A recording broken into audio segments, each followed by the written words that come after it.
Good morning, everybody, and thanks for being here this morning. As you know, on March 22nd, Special Counsel Robert Mueller concluded his investigation into matters related to Russian attempts to interfere in our 2016 presidential election, and he submitted his confidential report to me pursuant to department regulations.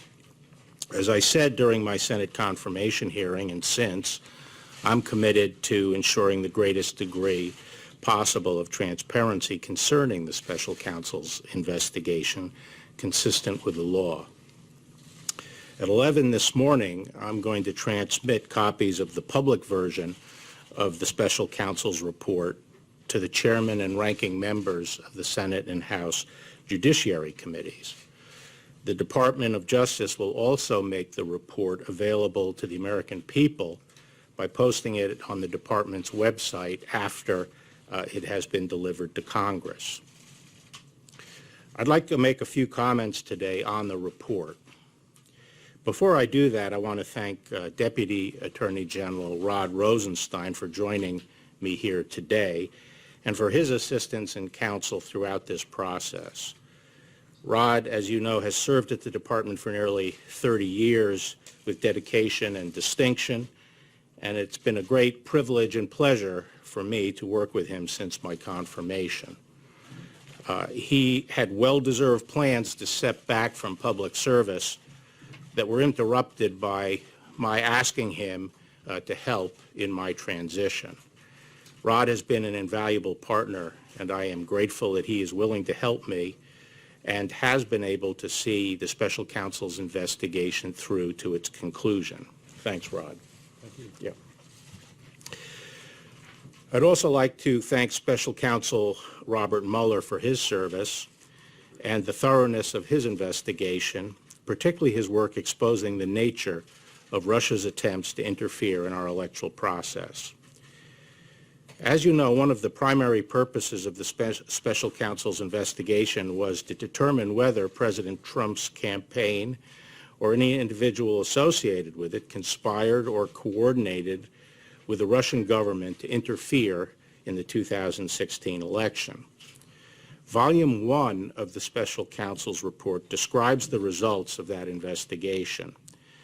As you will see, the Special Counsel's report states that his, quote, investigation did not establish that members of the Trump campaign conspired or coordinated with the Russian government in its election interference activities.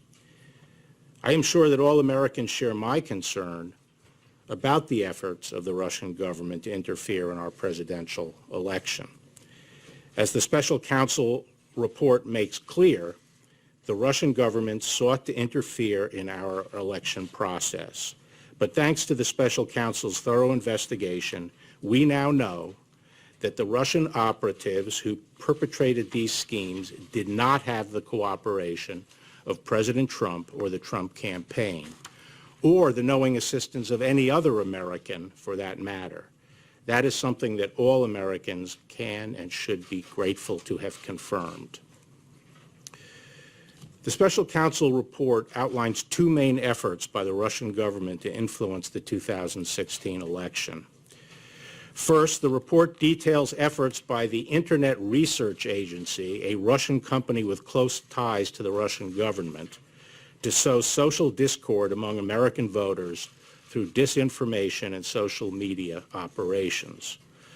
Following a thorough investigation of this disinformation campaign, the Special Counsel brought charges in federal court against several Russian nationals and entities for their respective roles in this scheme. Those charges remain pending, and the individual defendants remain at large. But the Special Counsel found no evidence that any American, including anyone associated with the Trump campaign, conspired or coordinated with the Russian government or the IRA in this illegal scheme. Indeed, as the report states, quote, the investigation did not identify evidence that any U.S. person knowingly or intentionally coordinated with the IRA's interference operation, unquote. Put another way, the Special Counsel found no collusion by any Americans in IRA's illegal activities. Second, the report details efforts by the Russian military officials associated with the GRU, the Russian Military Intelligence Organization, to hack into computers and steal documents and emails from individuals associated with the Democratic Party and Hillary Clinton's campaign for the purpose of eventually publicizing these documents. Obtaining such unauthorized access into computers is a federal crime. Following a thorough investigation of these hacking operations, the special counsel brought charges in federal court against several Russian military officers for their respective roles in these illegal hacking operations. Those charges are still pending and the defendants remain at large. But again, the special counsel's report did not find any evidence that members of the Trump campaign or anyone associated with the campaign conspired or coordinated with the Russian government in these hacking operations. In other words, there was no evidence of the Trump campaign collusion with the Russian government's hacking. The special counsel's investigation also examined Russian efforts to publish stolen emails and documents on the internet. The special counsel found that after the GRU disseminated some of the stolen documents to entities that it controlled, DC Leaks and Guccifer II, the GRU transferred some of the stolen materials to WikiLeaks for publication. WikiLeaks then made a series of document dumps. The special counsel also investigated whether any member or affiliate of the Trump campaign encouraged or otherwise played a role in these dissemination efforts. Under applicable law, publication of these types of material would not be criminal unless the publisher also participated in the underlying hacking conspiracy. Here, too, the special counsel's report did not find that any person associated with the Trump campaign illegally participated in the dissemination of the materials. Finally, the special counsel investigated a number of links or contacts between the Trump campaign officials and individuals connected with the Russian government during the 2016 presidential campaign. After reviewing these contacts, the special counsel did not find any conspiracy to violate U.S. law involving Russian-linked persons and any persons associated with the Trump campaign. So that's the bottom line. After nearly 2 years of investigation, thousands of subpoenas, hundreds of warrants, and witness interviews, the special counsel confirmed that the Russian government sponsored efforts to illegally interfere with the 2016 presidential election, but did not find that the Trump campaign or other Americans colluded in those efforts.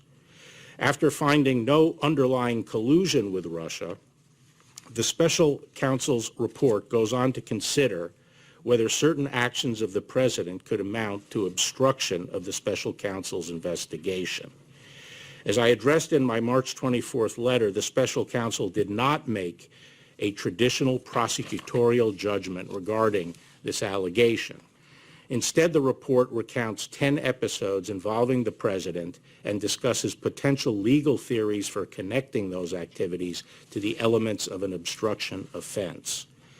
After carefully reviewing the facts and legal theories outlined in the report, and in consultation with the Office of Legal Counsel and other department lawyers, the Deputy Attorney General and I concluded that the evidence developed by the special counsel is not sufficient to establish that the president committed an obstruction of justice offense.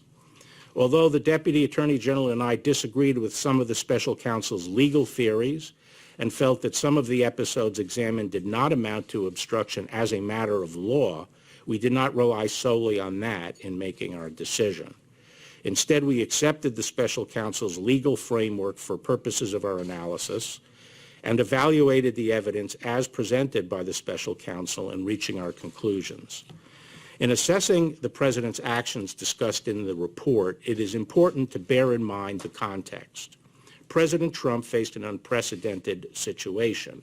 As he entered into office and sought to perform his responsibilities as president, federal agents and prosecutors were scrutinizing his conduct before and after taking office and the conduct of some of his associates.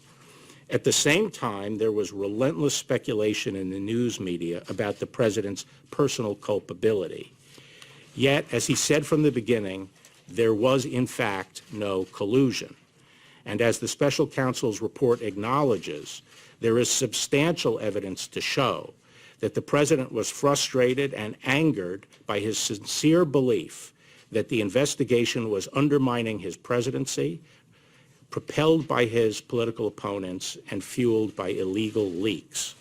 Nonetheless, the White House fully cooperated with the special counsel's investigation, providing unfettered access to campaign and White House documents, directing senior aides to testify freely, and asserting no privilege claims. And at the same time, the president took no act that in fact deprived the special counsel of the documents and witnesses necessary to complete his investigation. Apart from whether the acts were obstructive, this evidence of non-corrupt motives weighs heavily against any allegation that the president had a corrupt intent to obstruct the investigation. Now, before I take questions, I want to address a few aspects of the process for producing the public report that I am releasing today. As I said several times, the report contains limited redactions related to 4 categories of information. To ensure as much transparency as possible, those redactions have been clearly labeled so that the readers can tell which redactions correspond to which categories. Now, as to recall, those categories are 6E material, grand jury material, information that the IC believes would disclose sources and methods, information that would impair the investigation and prosecution of other cases that are underway, and finally, information that implicates the privacy and reputational interests of peripheral third parties. As you will see, most of the redactions were compelled by the need to prevent harm to ongoing matters and to comply with court orders prohibiting the public disclosure of information bearing on ongoing investigations and criminal cases, such as the IRA case and the Roger Stone case. These redactions were applied by Department of Justice attorneys working closely together with attorneys from the special counsel's office, as well as the intelligence community, and prosecutors are handling the ongoing cases. The redactions are their work product. No redactions done by anybody outside this group. There were no redactions done by anybody outside this group. No one outside this group proposed any redactions, and no one outside the department has seen the unredacted report, with the exception of certain sections that were made available to IC, the intelligence community, for their advice on protecting intelligence sources and methods. Consistent with longstanding executive branch practice, the decision whether to assert executive privilege over any portion of the report rested with the President of the United States.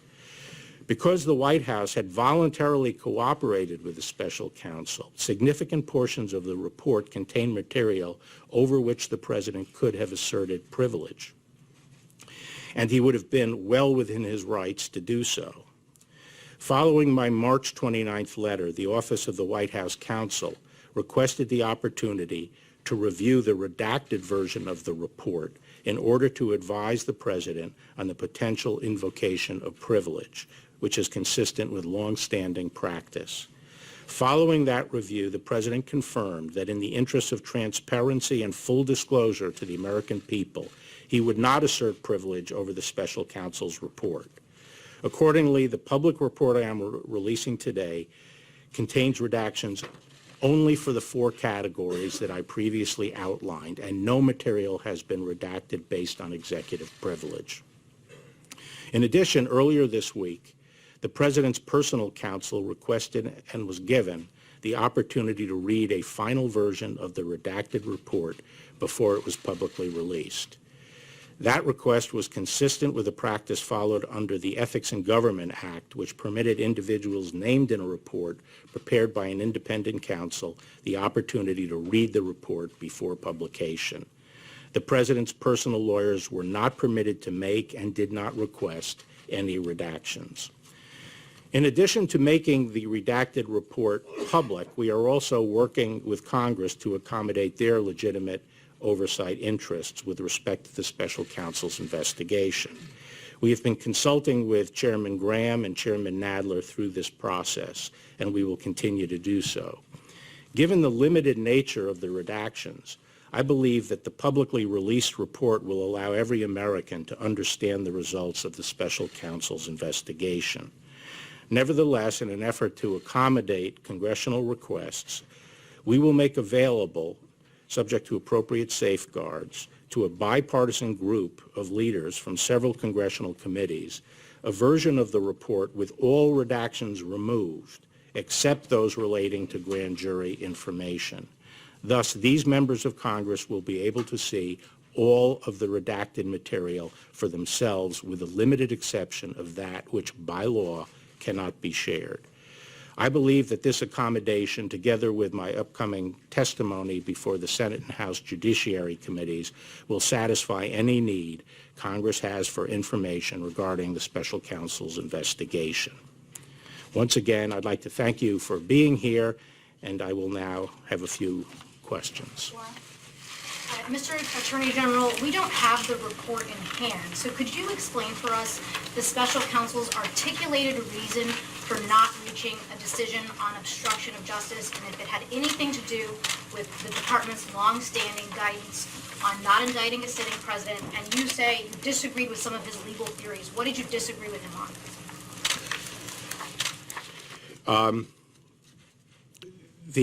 I'd leave it to his description in the report, the special counsel's own articulation of why he did not want to make a determination as to whether or not there was an obstruction offense.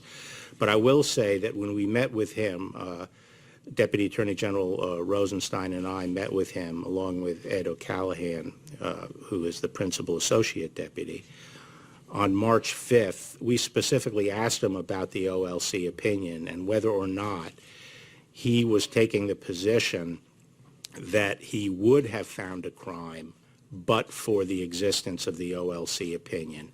And he made it very clear several times that that was not his position. He was not saying that but for the OLC opinion he would have found a crime. He made it clear that he had not made the determination that there was a crime. Did you disagree with him on? May I follow up on that, Mr. Attorney General? What did you disagree with him on? Given that, why did you and Mr. Rosenstein feel the need you had to take it to the next step to conclude that there was no crime, especially given that DOJ policy? Well, the very prosecutorial function and all our powers as prosecutors, including the power to convene grand juries and the compulsory process that's involved there, is for one purpose and one purpose only. It's determine yes or no. Was alleged conduct criminal or not criminal? That is our responsibility, and that's why we have the tools we have. And we don't go through this process just to collect information and throw it out to the public. We collect this information, we use that compulsory process for the purpose of making that decision.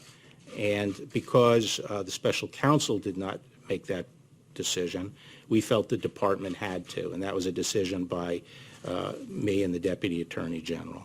Yes. Or did the special counsel indicate that he wanted you to make the decision or that it should be left for Congress?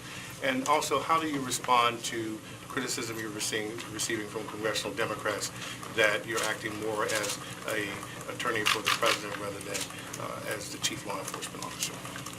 Well, Special Counsel Mueller did not indicate that his purpose was to leave the decision to Congress. I hope that was not his view, since we don't convene grand juries and conduct criminal investigations for that purpose. He did not, I didn't talk to him directly about the fact that we were making the decision, but I am told that his reaction to that was that it was my prerogative as Attorney General to make that decision. Attorney General Barr, Catherine Herridge, Fox News. Hi there. Is there anything you can share today about your review of the genesis of the Russia investigation and whether assets have been provided to investigate? No, today I'm really focused just on the process of releasing this report. Attorney General, senior Democrats in Congress have asked for Robert Mueller himself to testify. Robert Mueller remains a Justice Department employee as of this moment. Will you permit him to testify publicly to Congress? I have no objection to Bob Mueller personally testifying. Mr. Attorney General, it's not the Democrats who have questioned some of the process here. A Republican-appointed judge on Tuesday said you have, quote, created an environment that has caused a significant part of the American public to be concerned about these redactions. You cleared the president on obstruction. The president is fundraising off of your comments about spying. And here you have remarks that are quite generous to the president, including acknowledging his feelings and his emotions. So what do you say to people on both sides of the aisle who are concerned that you are trying to protect the president? Well, actually, the statements about his sincere beliefs are recognized in the report, that there was substantial evidence for that. So I'm not sure what your basis is for saying that I'm being generous to the president. You face an unprecedented situation. It just seems like there's a lot of effort to go out of your way to acknowledge how this. Well, is there another precedent for it? No, but it's unusual. Okay, so that- unprecedented is an accurate description, isn't it? Yes, but Okay. what do you say to people who are concerned that you are trying to protect the president? Eric? Eric? There's a lot of public interest in the absence of the special counsel and members of his team. Was he invited to join you up on the podium? Why is he not here? This is his report, obviously, that you're talking about today. No, it's not. It's a report he did for me as the Attorney General. He is required under the regulation to provide me with a confidential report. I'm here to discuss my response to that report and my decision, entirely discretionary, to make it public, since these reports are not supposed to be made public. That's what I'm here to discuss. Impropriety for you to come out and sort of what appears to be sort of spinning the report before the public gets a chance to read it? Okay, thank you very much.